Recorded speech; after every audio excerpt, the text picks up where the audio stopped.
जीत cure TV देखने वाले सभी व्यूअर्स को मेरी तरफ से सत श्री अकाल एंड होप करती हूँ कि आप सभी लोग बिल्कुल ठीक ठाक से होंगे और मैं कामना करती हूँ कि आप लोग कुशल मंगल हों। आज मैं जो वीडियो बना रही हूँ ये एक कहानी है। एक्चुअली एक कहानी नहीं, हज़ारों औरतों की ये कहानी है और मैं चाहती हूँ कि इस कहानी को मैं अपनी यूट्यूब डायरी में भी एंटर करूँ। बहुत ही सालों से हम ये बात तो सुनते आए हैं कि औरत के साथ बहुत ज़्यादा नाइंसाफ़ी हुई है और औरत चुपचाप खामोशी से वो सहती रहती है। माँ बाप के घर से ही लड़की को ये सिखाया जाता है कि तुम्हारे क्या संस्कार हैं। मतलब कि जो लड़की सबसे ज़्यादा दुख तकलीफ़ें और कष्ट सहन करती है और मुंह बंद करके रखती है, जो कुछ भी नहीं बोलती, वही एक सभ्य नारी भारत समाज में कही जाती है। चाहे वो पापा की परी हो, पर ससुराल में जाके चाहे उसका पति उसे थप्पड़ मार मार के लाल करता हो तो उसे चुपचाप सहना होता है, क्योंकि शादी के बाद डिवोर्स को सही नहीं समझा जाता।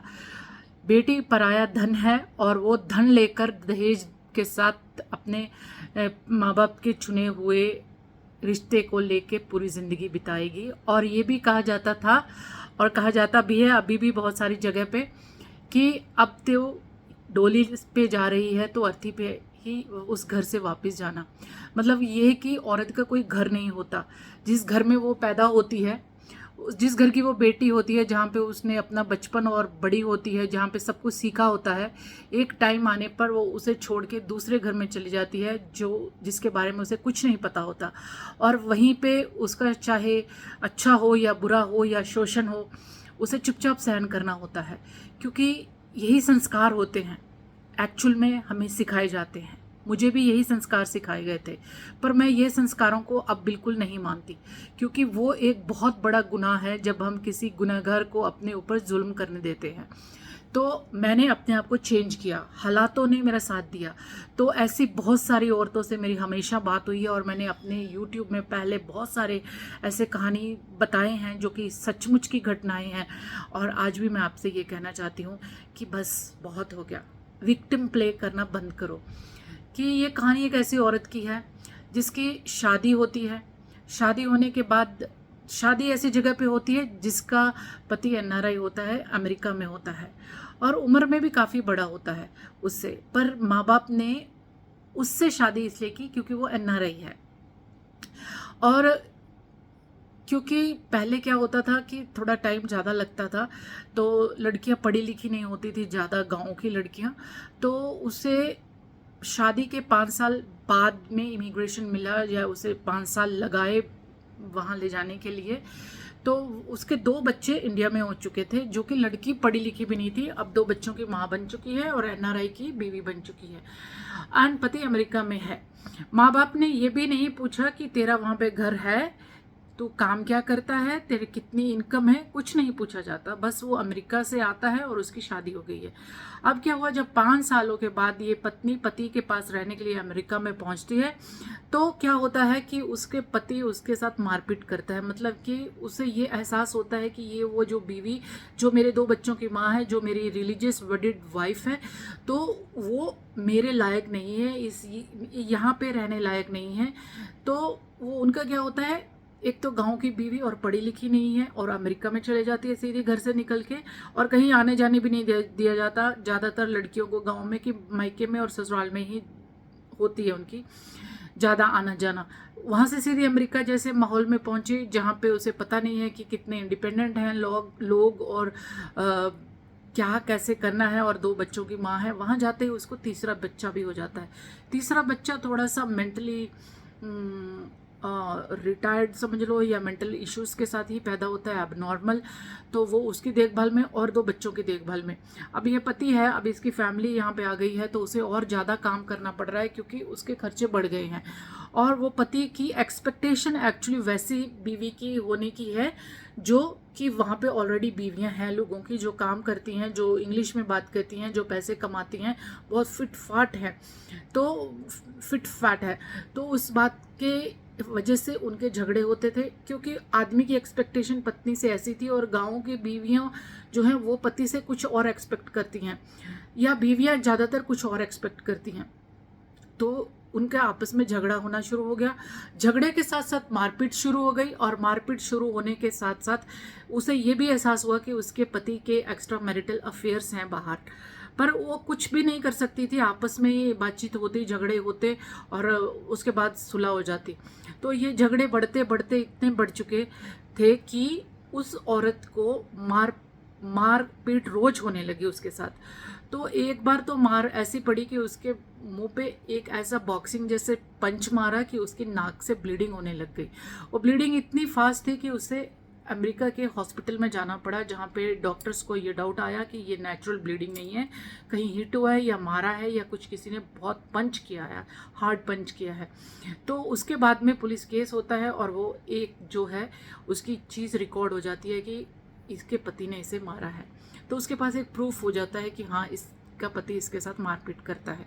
पर वो सिलसिला वहाँ पे पत्नी को कॉम्प्रोमाइज़ करवा दिया जाता है, क्योंकि बच्चे हैं, कहाँ जाएगी पति को छोड़ के, और रहना तो उसके साथ है, तो उसने कॉम्प्रोमाइज़ कर लिया। पर यह सिलसिला लगातार जारी रहता है।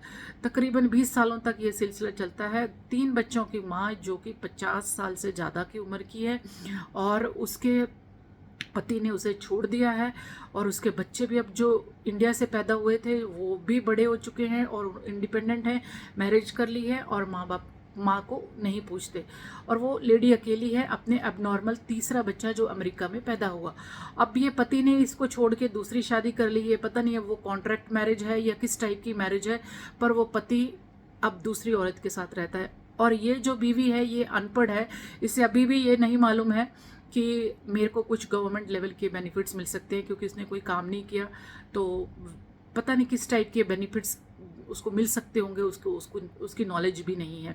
और बच्चे भी उसकी कोई सपोर्ट नहीं करते। बच्चा एक एबनॉर्मल है, एक्चुअली तो एबनॉर्मल बच्चे की टेक केयर करने के लिए माँ को खर्चा मिलता है, पर अब वो क्या है सिस्टम की उसे कुछ पता नहीं है।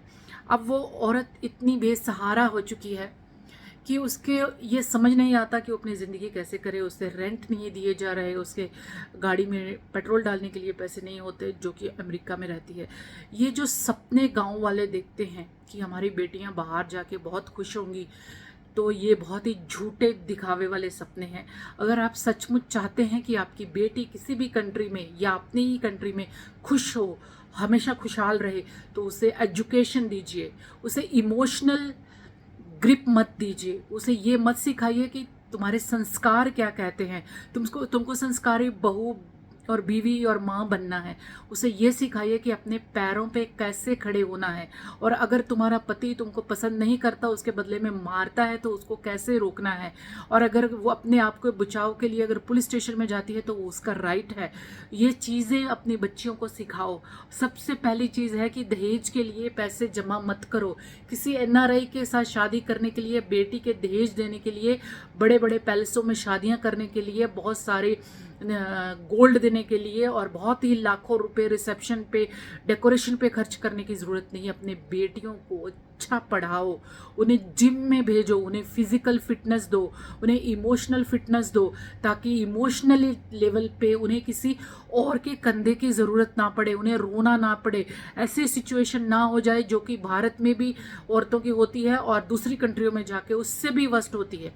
कम से कम मोरल सपोर्ट तो इंडिया में मिल जाती है, पर कब हम ये बात समझेंगे कि हम विक्टिम प्ले नहीं करेंगे। नो मोर विक्टिम गेम।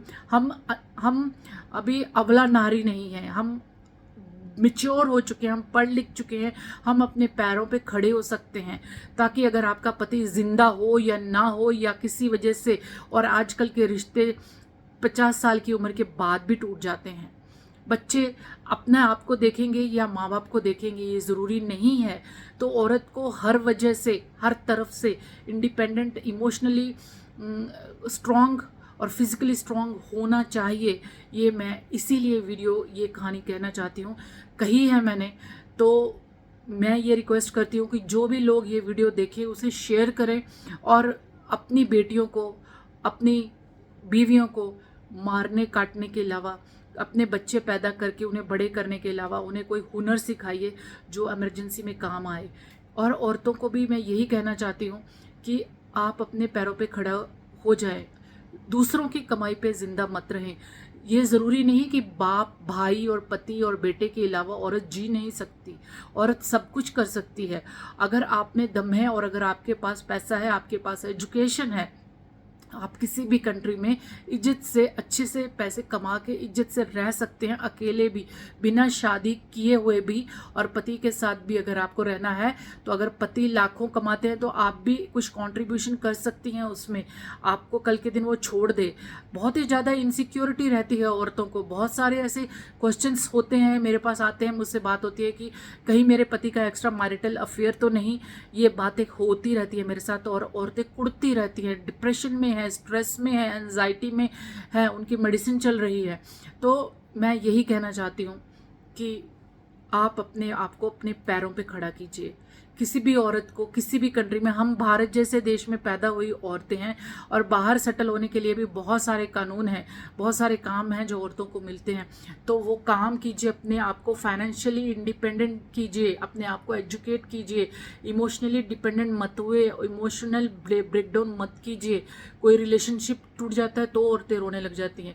चलो बाकी बात मैं अगली वीडियो में करूँगी, क्योंकि बहुत सारी बातें ऐसी हैं जमा हो चुकी है मेरे साथ जो मैं आपके साथ शेयर करना चाहती हूँ और मैं कहना भी चाहती हूँ ये बातें, ताकि भारत की नारी को, इंडिया की नारी को, पंजाब की औरत को या भारतीय नारी जहाँ पे भी है वो सुकून से, शांति से, खुशी से, खुशहाली से अपनी ज़िंदगी जी सके। क्योंकि ये ज़िंदगी दोबारा नहीं मिलती, कोई दूसरा जन्म नहीं होता।